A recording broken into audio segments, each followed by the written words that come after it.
Sure seems like a lot of dyno videos are coming my way. Comment section or in private message or in my thread with the RV440 going into my Dodge truck. And I suppose I'm supposed to be using the dyno video to draw some sort of conclusion of what my expectations should be. Let me just give you my condensed version.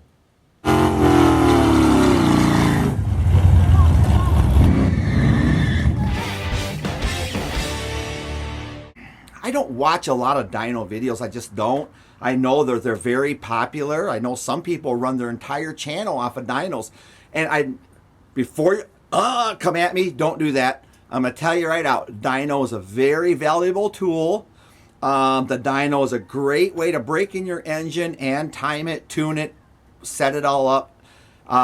You got the data in front of you. I'm not against dynos. You follow people who dyno engines, and here's the thing though, only a few people out there on all this YouTube crave, there's only a few of them that dyno engines and actually put them in the vehicle and let them go down the track. At least in my small Mopar community. There might be a ton of channels out there doing it, and I apologize if you're doing it nonstop and I'm not seeing it.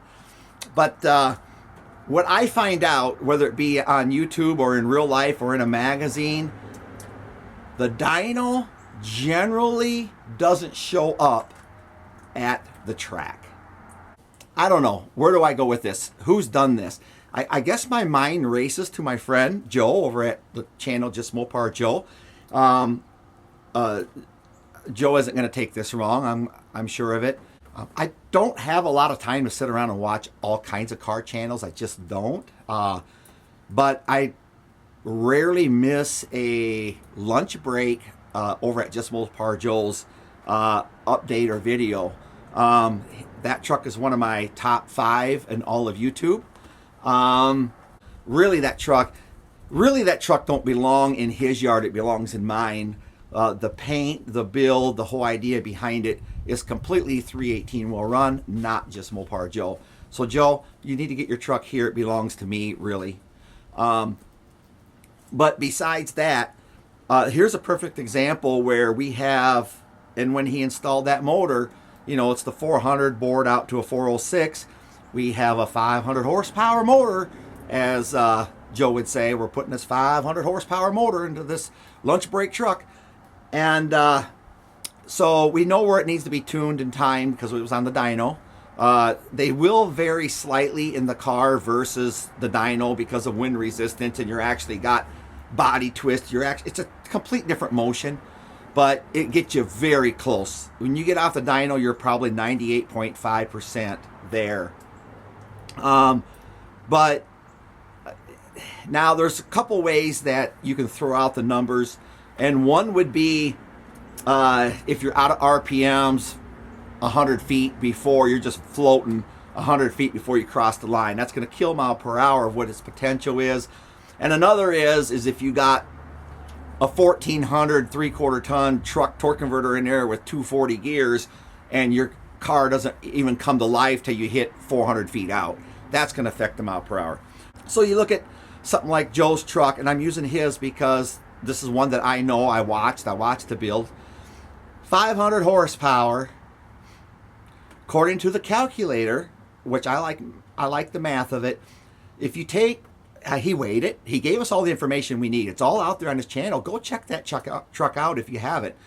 And we're zeroed out, and I weigh about 225 pounds. 3440. He showed the weight of it. He tells his body weight, so we know what the truck sits at the line. I don't like the calculator that throws in the ET for horsepower, because ET can be, again, skewed more than the mile per hour, just by how the vehicle's set up. But so I look at the Wallace calculator that you enter the weight and mile per hour and what you're racing, whether it be the 660 or 1320 eighth or quarter. And then it gets you really close to your horsepower. So that 500 horsepower dyno 406 that's sitting inside the lunch break truck, if you plug in the actual numbers, which is The mile per hour is, I think it was 87, and I think the weight at the line is going to be right around 3660 or 3680 or something like that. If you plug that in, you come up with about 378, 379 horsepower. And that's just a perfect example. It's nothing Joe did wrong. It's just where horsepower inserted, it almost, and I don't know, another one that did it, another one of my favorite trucks on YouTube would be Casper over at Unity Motorsports. Andy, I don't remember, and I apologize if you see this, I don't remember what your truck weighed exactly. I thought you were over 4,000 pounds. And I forgot what your engine dyno, mixed boss, 700 and some horsepower. But anyways, if you put the weight in and do the mile per hour that the truck ran, it'll spit out a horsepower, and we can see how close we are to that. I'm not going to go and research all of that again to see. It's just lunch break is top of my head. And it's nothing against these gentlemen, man. They know performance. They know racing. They've been doing it a long time. They're better at it than I am by far. They know more about it than me. But this is the math that a lot of people are trying to put into the ET slip. And I'm just trying to tell you, I get it. Take out an engine that dynoed 300 horse and put in one that dynoed 800 horse. You're going to go faster. Yeah, Captain Obvious. But I'm just saying, at the point of everyone bases what this is going to run, back to this, off of what all these dyno tests shows, and they try to calculate that. And I'm just going to tell you, I've very rarely seen what it dynoed, what it should run.